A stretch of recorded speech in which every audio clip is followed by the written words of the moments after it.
area. So when you are recruiting, for me, is I've never really seen somebody that had the combination of the two. I've never. I'm not saying that it doesn't exist, but I haven't. So what you can see is somebody may be a marketing, for me the idea would be you can be a marketing specialist, then you have some knowledge about brand. That's very good. If you are able to get to skill level about brand, so that's fine. But it's rare. I've never ever seen anybody like I I've feel hardly like ever at seen this people like point we really need to hit on the fact that this video should go more than the people that we have here, because these are gems. SA is dropping a lot of things that young entry level career practitioners may be going through in their practice, and coming from somebody who is widely, I mean, very advanced and very advanced. I can understand your perspective to how you see brand and marketing communication. And I like that, when you started, you said something around the fact that you've never seen success from one person doing both brand and marketing communication. So I don't know, maybe I'm going to be asking this question on behalf of the audience, whom I'm expecting should be dropping more questions here.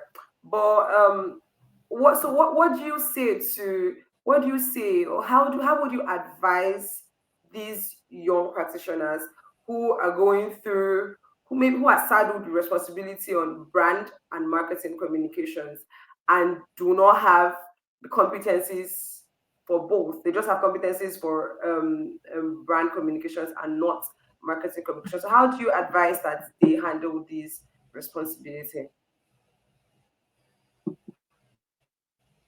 Oops. Okay, so I think that.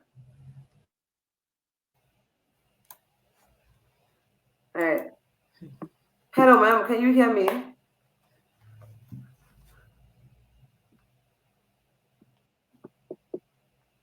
So I think that there is also there is poor signal again.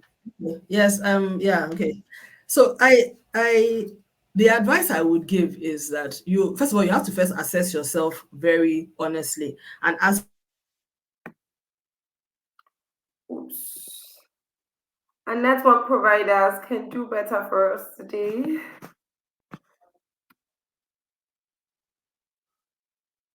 Okay. All right. So if you're just joining us, this is another session. We host the sessions monthly. And this month, this is August, we're having the session on brand versus marketing communications, understanding the relationship. And we have earlier said that this conversation is for practitioners, communications practitioners, business leaders, executives, hiring managers, and then even communication students. You're hoping to start a career in communications and public relations, you should jump on this session. So this is Sola Abulu and Associates, and I am your moderator for this session. So you can follow us here on LinkedIn. You can follow us here on LinkedIn so that anytime when we are having a session like this, you're notified and you'll always join. So glad to have you back, Mark. Glad to have you back. So we asked just before the Yeah, signal, apologies. there was an It's really, interruption. yeah, the internet is just really awful here. So yeah, so I think the advice thank you.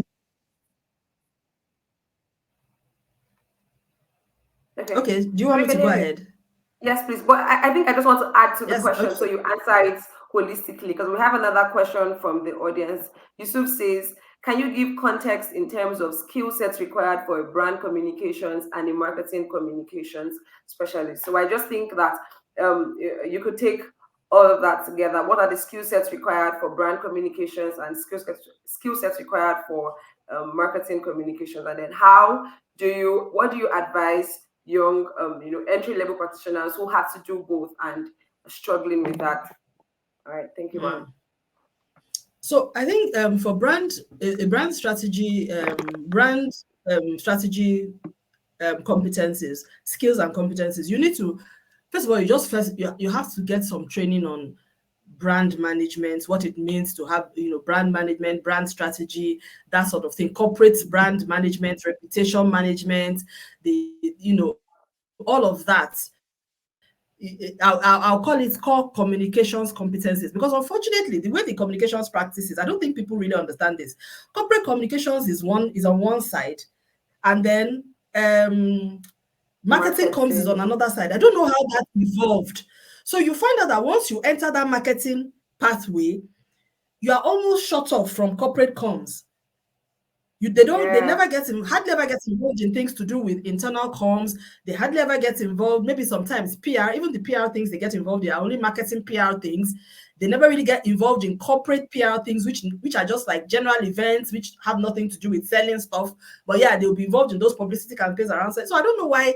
I don't know how that happened, because for me it's an aberration, and it creates a lot of tension inside teams. It also doesn't allow people for cross-functional learning. Anyways, so if you know that everything you are digital, all you've ever done is marketing, social media marketing, all of that, then clearly you don't know anything about brand. So you then need to find, either if you're in an organization that gives you an opportunity to shadow people working in the corporate brand space or talk to them, then you can start doing that. But you need to get competency in that. So if you can't get that, nobody in your organization has it, then you have to attend training. That's just it. That's you just have to be trained, because Okay. there's no way you can get the competencies if you are not being trained. And then what's the second part of the question? Okay, so that's skill sets. So Then how the do you advice I'll advise give, people who are struggling? exactly. So people who are struggling, the advice I'll give to them is that you first of all, that you are even here, just even being aware, because what I find is that a lot of people are not even aware. So if you are aware that you do not have that skill, you are in the marketing, you are deficient in one area or the other. Most of the time it is in the marketing. I hardly ever see people in corporate brand being told to do marketing, although that may happen. But what seems more Yeah. common with the younger set now is marketing people, and everyone's expecting they will do everything, and they just don't have that. You have to go and get, either you get somebody to coach you or to teach you. But you, for brand, to be honest, to brand, you have to do training. Okay. Marketing you can pick up somehow, but to me, to be a good marketing communication specialist too, you also need to do some training, because otherwise, what I've seen with a lot of people, like for instance, on the course that we're holding in August, this is the second cohort this year. The first cohort, I made a statement in the class. I had a number of marketing people in the class, and I made a statement where I said that when you are doing marketing communications, you need to build messaging for every stage of the funnel. Every marketer in the room told me that they had never heard that before. That's even So, in their areas. let's even see if our participants here have heard that before. Have you heard that before So in your they area said they of had not heard participation? that they didn't realize that you needed to build messaging for every stage of the funnel. So I said, that's it. So that's there are things that you will never know until somebody tells you. So what they were all doing was they were building messages to create demand. They did not have it in their mind that whole generating interest, consideration, conversion. Nobody was writing messaging for consideration, not to talk of conversion. Interesting. So So we have something exactly. here.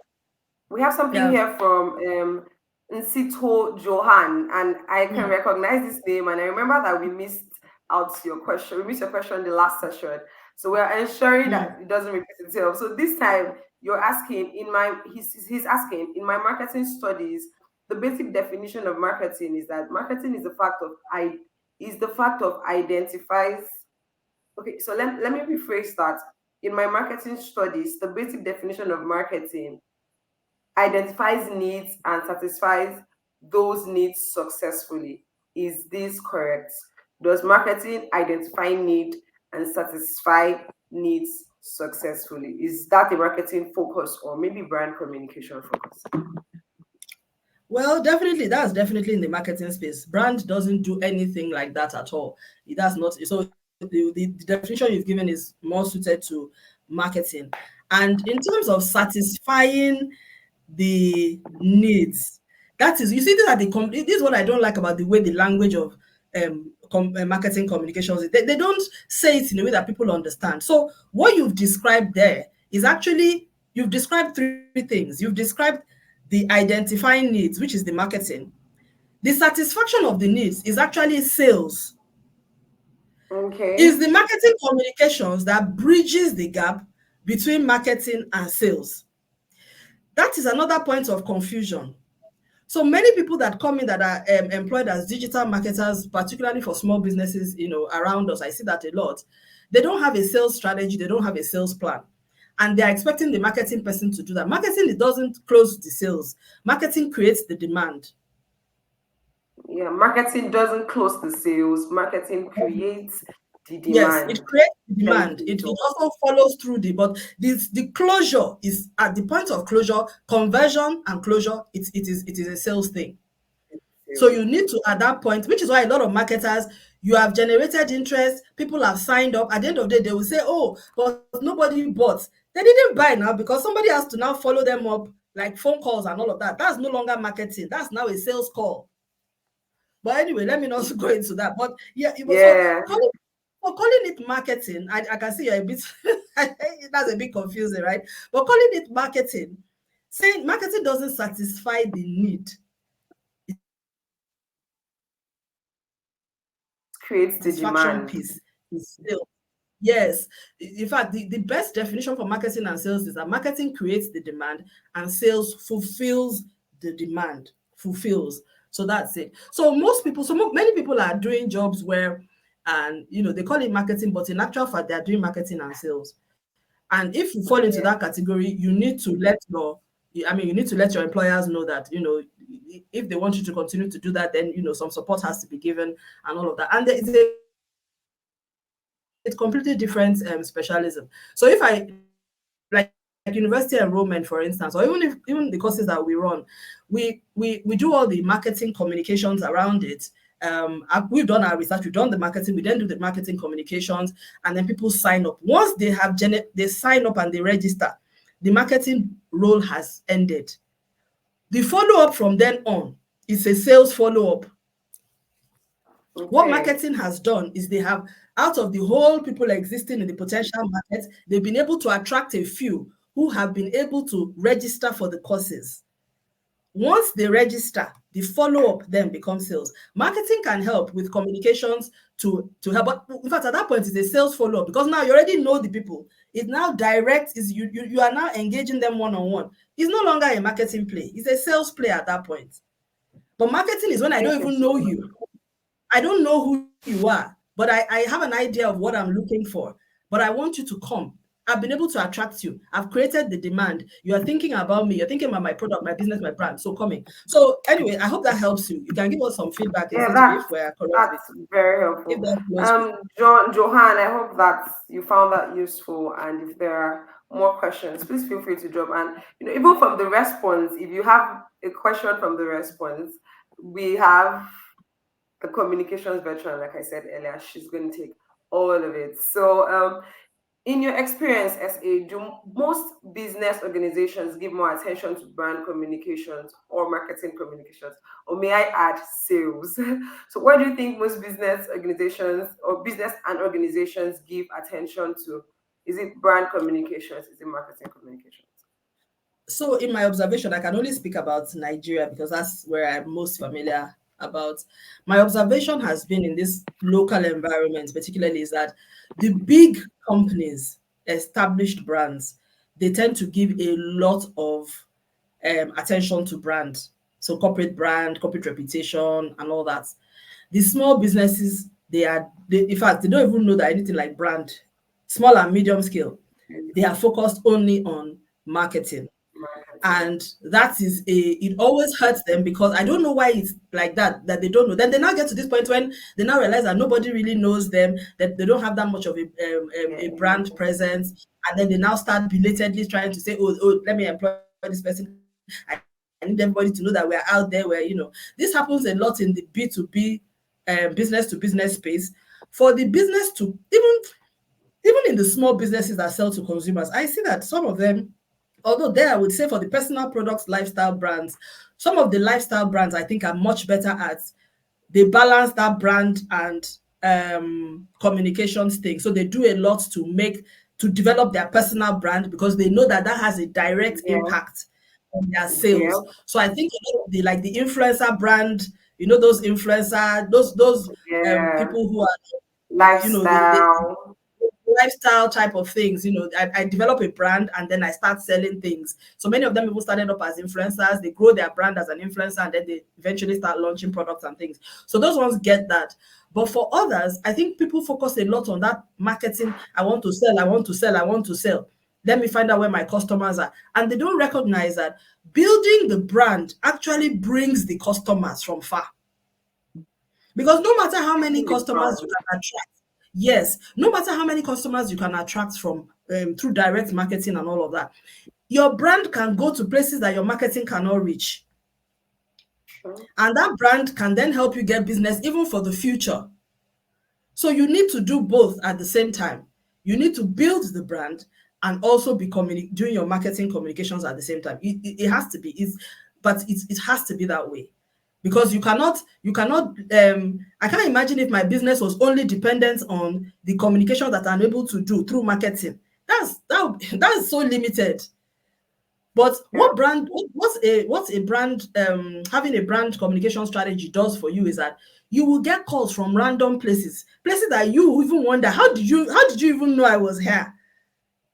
You understand what I'm saying? You won't even be Yeah. able to link how they got to know, because your brand is so present in the market that people are reaching out, they are looking, your name is in places you haven't even been. So that's what a brand communications, that's what having a good brand does for you. But marketing communication is limited. It's true, because your promotional communication will not pass the boundary that you put it in. But your brand will go much further. So you really, really need to do the two. But a lot of people, but the big companies get it.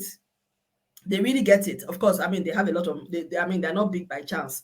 So they invest. But I see that with small businesses, particularly those who, a lot of the professional service companies, I don't think they get it. I think many of them think their work will speak for them and all that. They don't, So I just see a difference. But I think generally I would say the bigger companies get it more. Yes. And The we're glad small, we're glad to be raising and empowering the future of communications uh, professionals who will get it right, both in brand communications and marketing communications. So let me pick up from, and I was going to ask you now if it is necessary to integrate brand and marketing communications, but clearly that has been answered in the while speaking on other questions. But I just want to ask, what are the risks of not integrating and benefits of integrating both? So, I mean, if you're going to integrate both brand and marketing, what are the risks? And if you're going to, if you're not going to integrate both, what's the risk and benefits basically? So yeah, so thanks. So one of the when you don't integrate, you are likely to have disconnected communications. And while this may not be noticeable if you are a small brand, you are a small scale medium brand, it may not be noticeable, even though it may affect you. You may not know that it's affecting you. But if you're a big company, a typical example that I can think of is one example experience we had recently in Nigeria, where um we found, so what will happen when I want to use the word disconnecting, your marketing comms people will be tweeting and communicating things that are off brand, things that are out of sync with the kind of brand that you are. For instance, all these things about jumping on trends, cracking jokes that are off Yeah, color. Yeah, a typical example was when we had the Easter ads controversy, where some fast-moving consumer goods companies came up with some rather controversial ads. And when I think about it, I'm like, this ad, I mean, the whole marketing team must have looked at it. They didn't see anything wrong with it. So that shows you, whereas there is no brand communications person that would have seen that brand and known that, why are we doing this kind of brand? For that kind of brand, I'm not saying for the, I don't want to mention the name of the brand. These are global yeah, brands. Why would you be using a religious holiday to be quacking, to making that a product, cracking jokes around that, trying to be quirky and all of that? It was completely out of place. But again, like I said, in many organizations, there's a Chinese wall between corporate brand and marketing comms. And I think I think in FCMG's fast moving consumer goods industry, particularly in Nigeria, it appears that is the case. In the banking industry too, it also appears that is the case, because we've had most of the examples we've had of controversial cases where in some cases the CEO actually had to come out and apologize, it was actually in those two sectors. In the other sectors, most of them don't have too much of marketing going on. So most of their comms is really the brand comms thing. For instance, I mean, in the yeah, in the oil sector, energy sector that I worked in, there's no marketing team because we're not marketing anything. Our product already has markets. So all of us were just exactly. We're all brand communications people.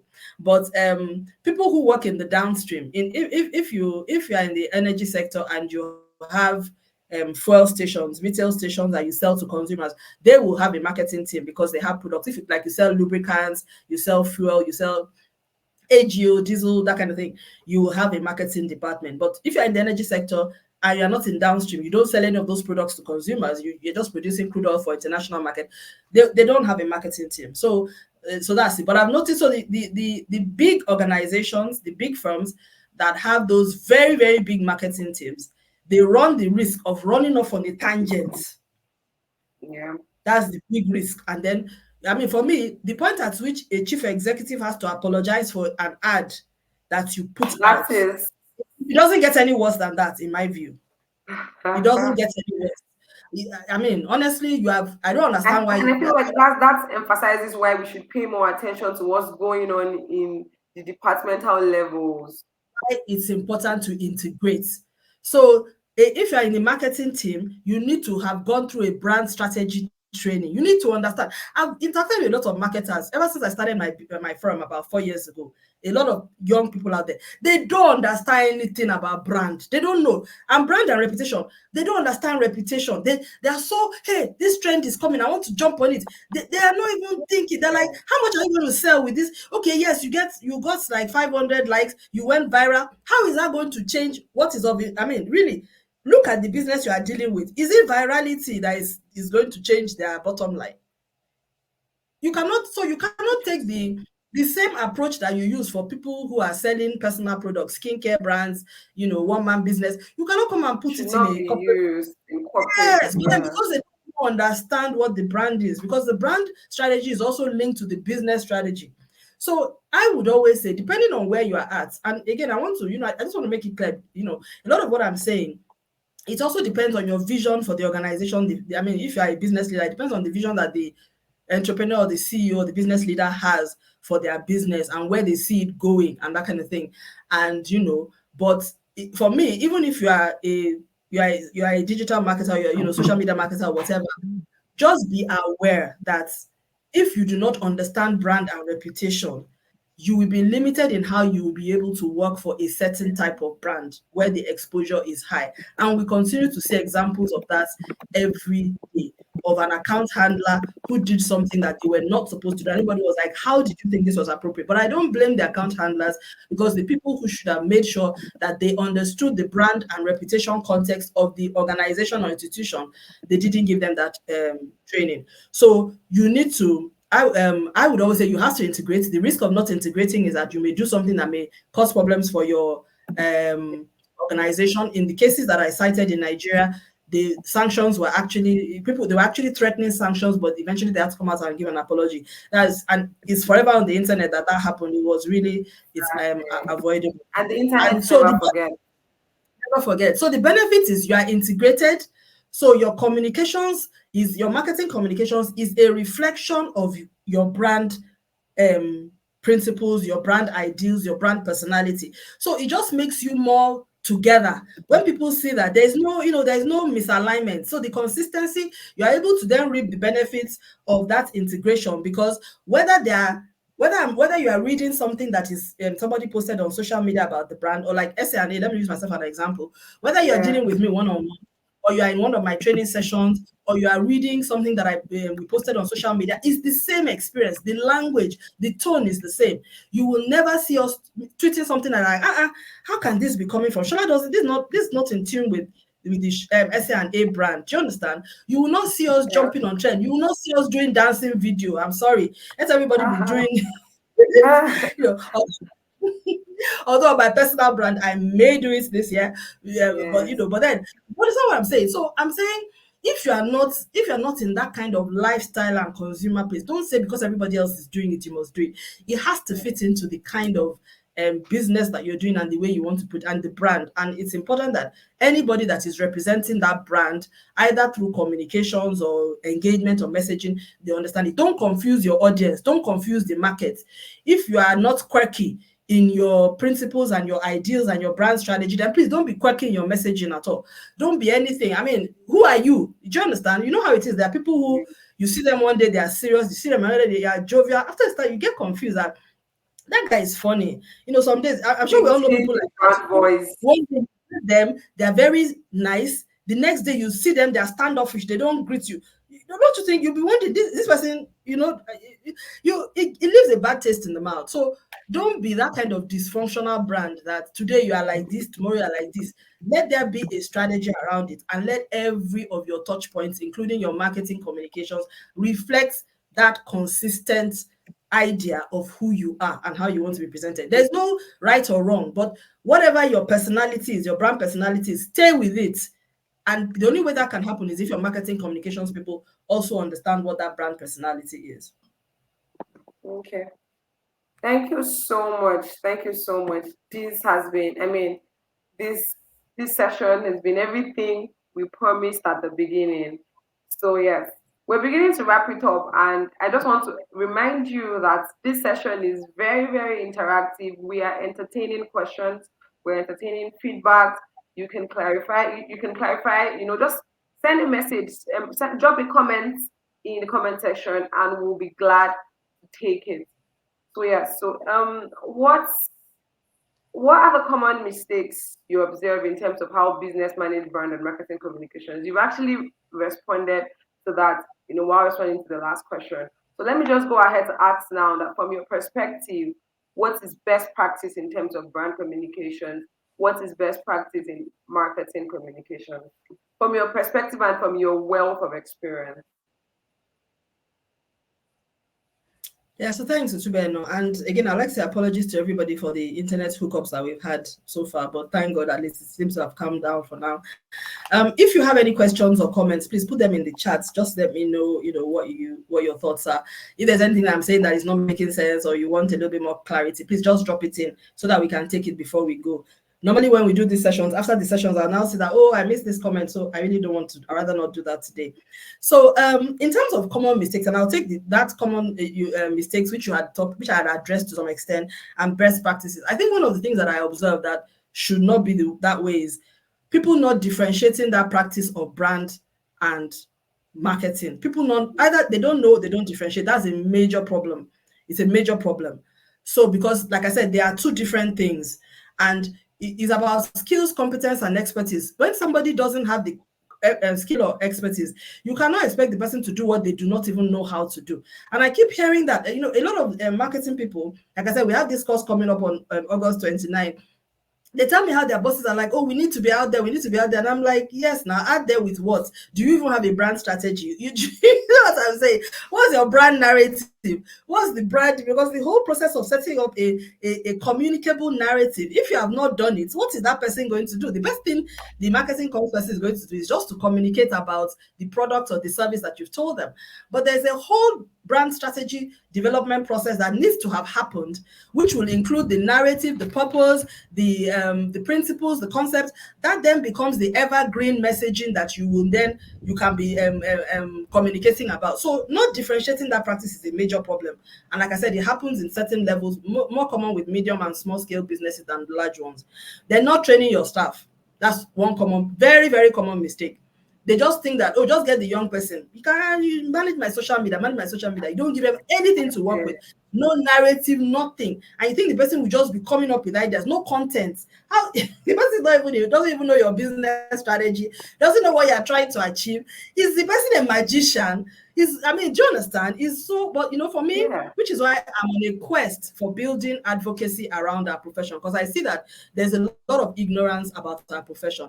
Think about it. If people want to get a lawyer, if you have a family law issue, you will not go to a tax lawyer, neither will you go to a commercial lawyer. or go to a real estate lawyer. Exactly. You will look for a family lawyer. In fact, some people, if it's divorce, you will look for the person that has experience in that case, because family law Mhm. can has different arms. The same thing if you have you need a gynecologist, you will not go and be looking for a cardiologist or an endocrinologist or a pediatrician or whatever. So, I mean, there was a time in my life I was seeing pediatricians. Now I don't see them again. I have no reason seeing them because I have nobody. Do you understand? There was also a Yeah. time I was seeing gynae. So that's the way it is. Everybody understands that about those major professions. But for us, people just think, they don't understand that we have at least 12 to 15 different practice areas, and that most of us are specialists in just two or three. In fact, most of the time, one.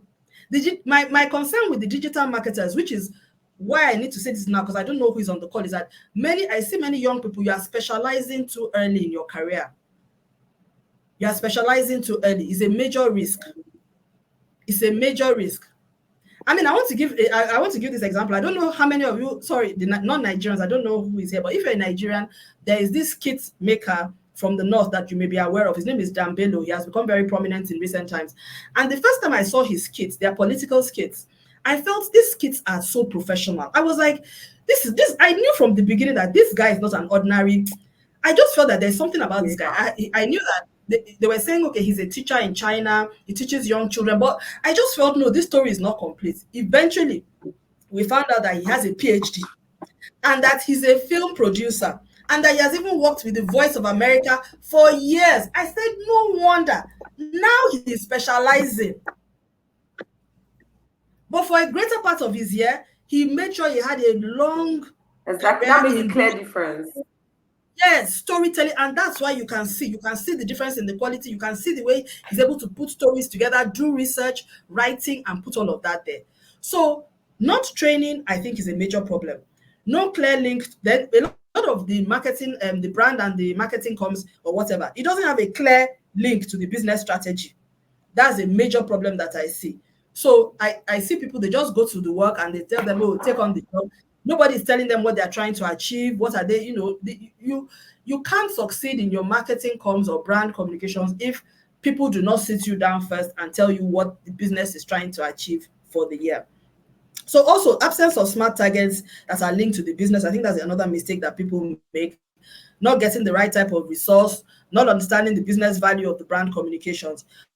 So best practices, in my view, is doing all of those things, making sure that there's a clear strategy link to the business or the organization, getting skilled and competent staff that understand the business as well as the brand strategy before you also talk about the marketing comms. And if you need to train them to get them to that stage, fine.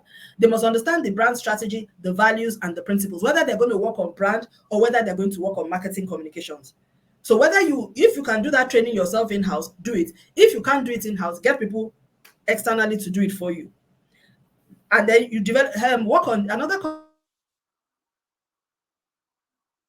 I think is very important Okay, so your brand apologies as for a that. credible voice. I think that's very good. And I think for this is even more important, in fact, for all, but for people, if you are in the business to business space, it's important to develop your brand voice. And that's something that I think that it will take it's something that everybody needs to learn how to do. So beyond your promotional buying and selling comes, there is the brand voice where your brand can speak on an issue. Why this is important is because we see it with many of our marketers, where I mean small business people, when they have an issue that they need to address. If you have not developed your brand voice before then, you won't even know how to address people on that issue. Like maybe there was a Yeah. delay, some customers had some issue, or something. That's when you need your brand voice to say, oh, we're having problem with our platform, it's down. That is not a marketing response at that time. It's now the corporate entity that needs to be able to use that voice. So you must have developed that voice whereby people feel that, oh, this is the voice that I need to use. since we know this voice, so that when this voice now speaks up at time of issues or crisis, people trust the voice because they already know the voice. So you need to develop that brand voice. Every brand needs to have a voice, and it's not your marketing comms people that are going to do that. If you don't have anybody to develop that brand voice, if your marketing comms person doesn't even know that they need to develop a brand voice, or doesn't even know how to help you develop a brand voice, you will struggle when you have in times of whatever. So that's one of the best practice. Final best practice will is about impact measurements. But can you hear me? Yes, I can hear you, even though there it seems to be a poor signal, but we can hear you. Okay, Okay, so yeah. now So it's okay. I finished.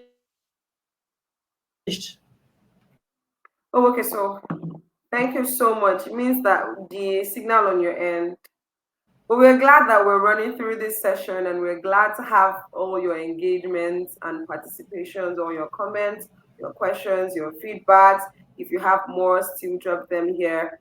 We're going to be taking two more questions, and we're out. So this, how can I measure the impact of my brand communication and marketing communication? So are the measurements the same for brand and marketing communications, or do we have different measurements for both? So how do we evaluate and measure, the result of brand communications and marketing communications? So it seems like, okay, yeah, good to have you. Yeah, I actually just turned off my video in case it's reducing my whatever. Okay. So so the measurements for brand and marketing are different.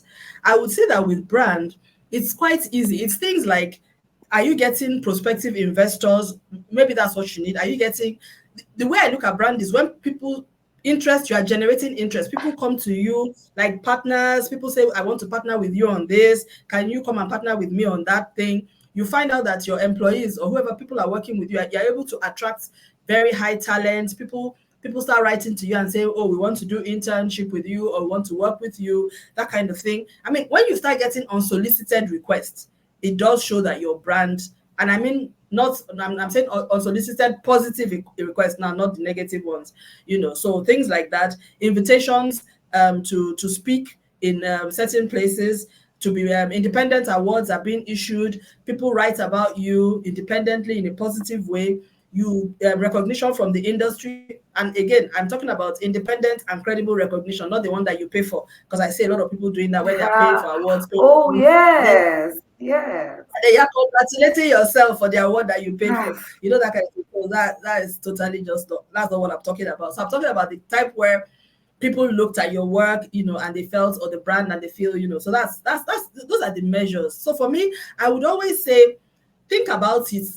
I would, there's no hard and fast. I mean, I've just given a different types of ideas of what it may be. So think about what a measurement for the brand would be. What is that thing that if it happened, then I would know that my brand has really been there or gotten there. So for some of it, some it may be being allowed to speak at a panel session or being invited to do this, whatever it is. So those sorts of things. Like for me, in my brand, I would say some of the things that show me that my brand is our brand is growing, I mean, to the glory of God, is I'm getting called to participate, getting requests, being asked to participate in tenders by national bodies, being asked to be part of an expert panel by international organizations, things that I have no idea how those things came about. So that shows me that our brand is present, and that we have the credibility that, so it's attracting the right kind of attention. That's that sort of thing.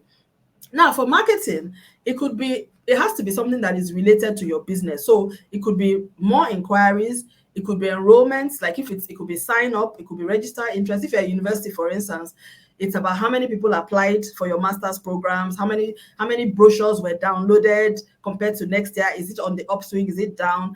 Your are people signing up, send me brochure, add me to your mailing list, that kind of thing. So it's all those things that show that people are taking more interest in whatever it is that you're selling, the services that you're providing. But I will never ever say marketing communications should be measured by impressions, by posts, by engagement, Yeah. likes, and tweets, because that has nothing to do with the business. It does not bring any money Thank into the, you. as well. Yes. So your measurements has to be something that is tangible, that can convert to sales. So people, like I said, if you're a university and people downloaded your brochure, before they downloaded, you have taken their details. So those are people who are prospective students or prospective parents of students. So there are people you can follow up. So if you are getting more people downloading your brochure, it shows that your marketing comms is working. Whether or not they now register or not, as we know, there's a whole chain of things that will happen. They need to check the credentials. That now is a sales thing. But if your marketing, if more people are enrolling, more people are downloading brochures, more people are attending your webinars and participating, signing up and all of that, that shows that your marketing communication is working. You are attracting and you are reaching the right audience, and they are engaging. If there's a bottleneck in the marketing funnel that is not allowing them to convert, that then needs to be sorted out separately. But the problem is not communications, because you have already attracted people. People are passing through. You know what I mean? So you need to set those kind of measurements that enable you to measure the impact in real life term. In other words, you are measuring the response to the call to action. So I will never, in all my courses, one thing I always teach people is, do not give me measures based on social media, virtual indices. I don't want to know how many impressions you created. That doesn't change the price of bread. So I don't, whenever I see, in fact, I get very upset. People know, don't give me, I don't want to know. What I want to know is how many people registered, how many sign-ups. Those are the things, You because have that's what is tangible. Yes, because it means people took action. People read and they took action. So is to your call to action. action working? Because every marketing communications message has a call to action, except it's just something that is about awareness creation. But if it's something that is supposed to generate interest in something, you should have a call to action. So how are people responding to your call to action? Is that call to action that you should be measuring, nothing else. This explains why we have So smart goals. When where you have, yes, why they're yeah, smart goals. So okay, so we're going to just take the last question, but we have a question from someone here. He says, who should be in charge of defining a company culture? The business strategy or brand strategy? well, company culture should be defined by, I would say it should be it's a good question. It should be both actually. So I would say it's not the business, it's the business slash organizational strategy. It's actually the organizational strategy, because your business strategy is one thing, but it should be where the brand strategy is helpful is that the brand strategy will force you to then agree what your values and your principles are.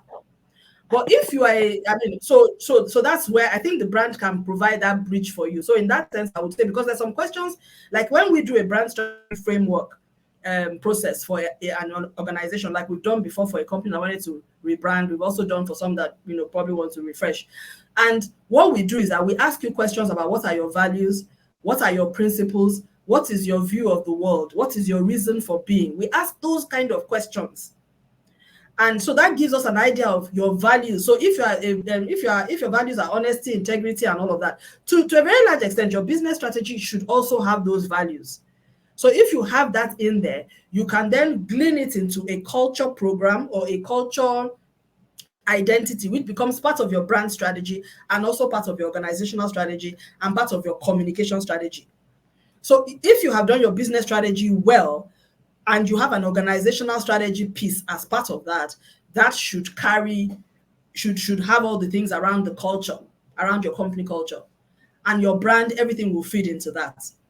So the answer is actually, it's actually developed, it actually should be in your business strategy, but it should be in the organizational strategy piece of the business strategy. So it will be business strategy leading to, which includes your organizational strategy, which your communication strategy will feed into, and your brand strategy will also be into that. So everything is like you are going from here to here to here to here to here.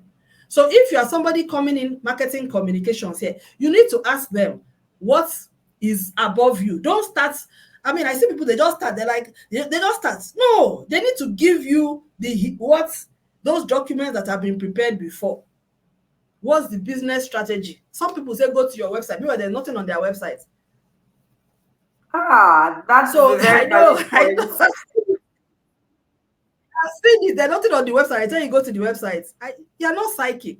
So, and the reason why I'm saying all this, and particularly for young people, I see you are actually in uncharted waters. So I really sympathize. And to be honest, this was why I set up a course on this. I was really targeting the younger generation of people who are going into the digital marketing space and find, because I've seen all this confusion happening.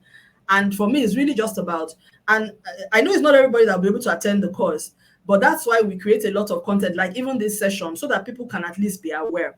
And there's a lot of content online that can teach you about marketing communications, brand strategy. So you can then start reading up all on your own. But I mean, to be honest, if you have the opportunity to attend our courses, that's also fine as well. But even if you don't, you can always suggest topics for me. Every now and then we do videos and things like that. I can do a short video and record and put it on YouTube. I'm sure you know my our YouTube channels.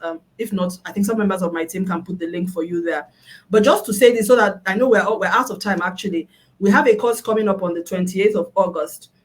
And we're going to be talking about brand strategy and marketing communications. We have 4 modules for that course. The first module, we're going to be deep diving into brand strategy, teaching people how to develop a brand from scratch or refresh a new brand. Everything I've talked about now, talking about the principles, the concepts, how to walk people through it. Even if you're a consultant and you need to do it for a brand as well, we'll show you how to do it.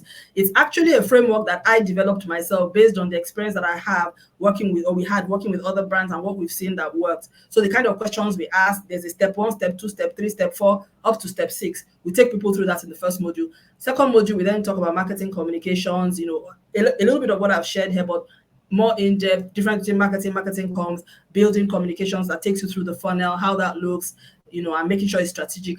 And then the third module, we integrate the two together, and then we talk about measurements as well at the end of the day. And after that, we can then have, if based on the request of the cohort, we may have post sessions and all that. But I think that's generally it.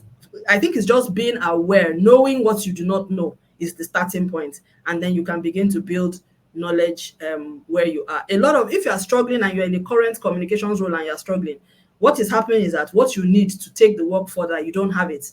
It's either they have not given you enough knowledge about the business, you do not have the brand strategy, you don't know what the organizational strategy is, there is no brand narrative, there is no storyline. These are all things that you need to have before you can start communicating.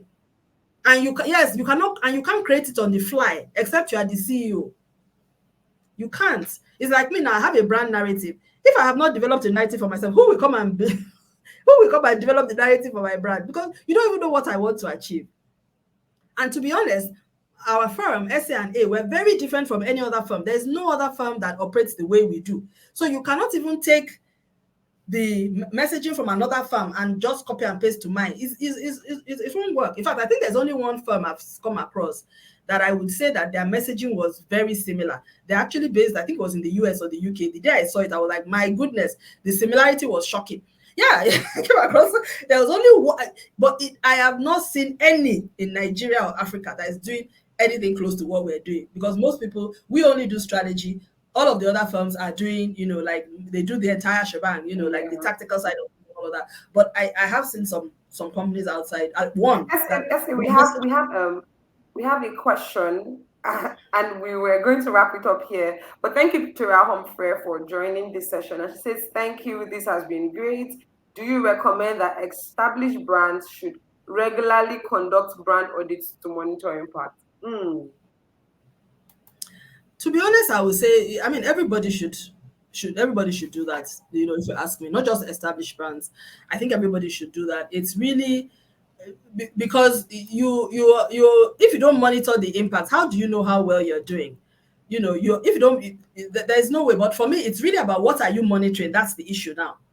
And that's why I say that knowing the parameters that make sense for you is really, really important. So what are you measuring? What are you monitoring? There's one of the different types of measurements that we talk about. I think for marketing there's something we talk about where we say measurement attribution, impact attribution.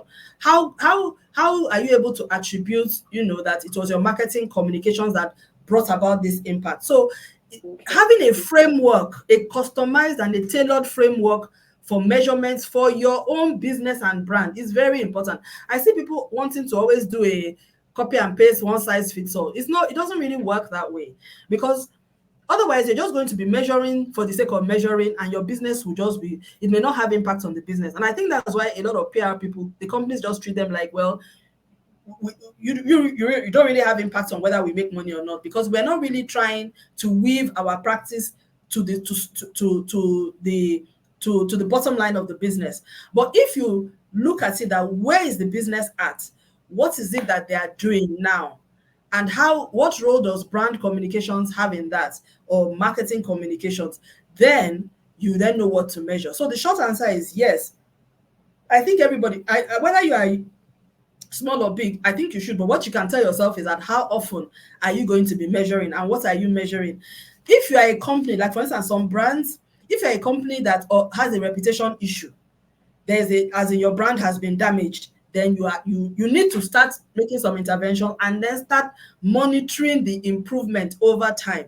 If you are also a brand that you are aiming to be like a leader in the market, or you are aiming to take a primary position, or you want to be known as one of the major brands, you need to measure how far along you are on that. So you probably need to do things like surveys, and other things. Like if people open random survey, then you ask people that, okay, how many out of which brands do you know that do X or Y? Or it may even be a limited survey to a certain kind of people. But it's all about what are you trying to achieve. I'm not in favor of measurement for the sake of measurement, or measurement whereby you are just taking one random matrix that everybody uses and you think it will work for you. No, make sure that you are measuring what is of impact to the business. For instance, and this is very, very important. It's like, for instance, you're an athlete. You may be an athlete, but one athlete may be targeting Olympics, another one may be targeting national games.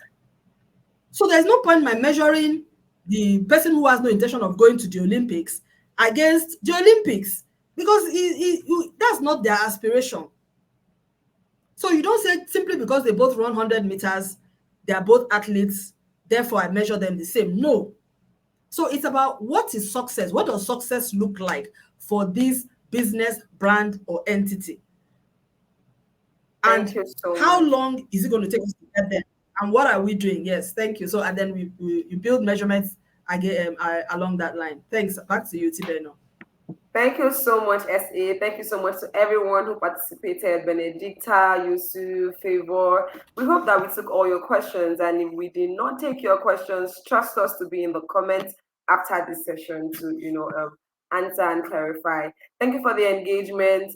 And like SA said, this is just clearly a vision, a vision to advocate for more people who understand the profession and the industry. I mean, with that comparison to we compared the communications and PR industry with lawyers, health practitioners, who citizens and everyone, the audience knows that there are specialist areas.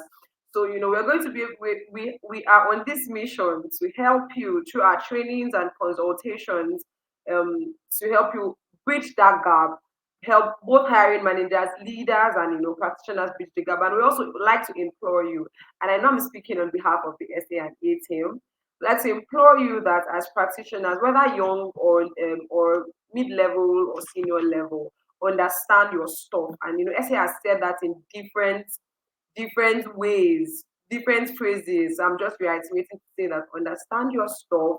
Know if you need to be trained, be trained.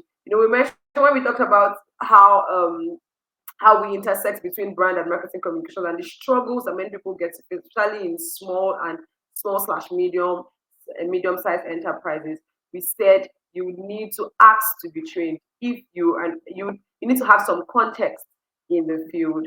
So we hope that this session was as enlightening as it was for us. We hope it was same for you. And we hope we were able to answer all your questions. And we would like to see you in our next session. Don't forget, this is brought to you by Shola Abulu and Associate. I am your moderator for the session, Utibe, and we had the host and guest, who is Mrs. Shola Abulu of SANA. Do kindly follow us on all our social media platforms. Follow us on LinkedIn here, so you get updated when we're having our next session. Just in case someone shared this to you, so stay tuned. You can plug in and always know what we're doing by following us. And of course, the course link, registration to the link that SA mentioned, is in the comment section. You heard a whole lot about it, so feel free to register so you can have the frameworks that work from a proven and from a trusted and veteran consultant.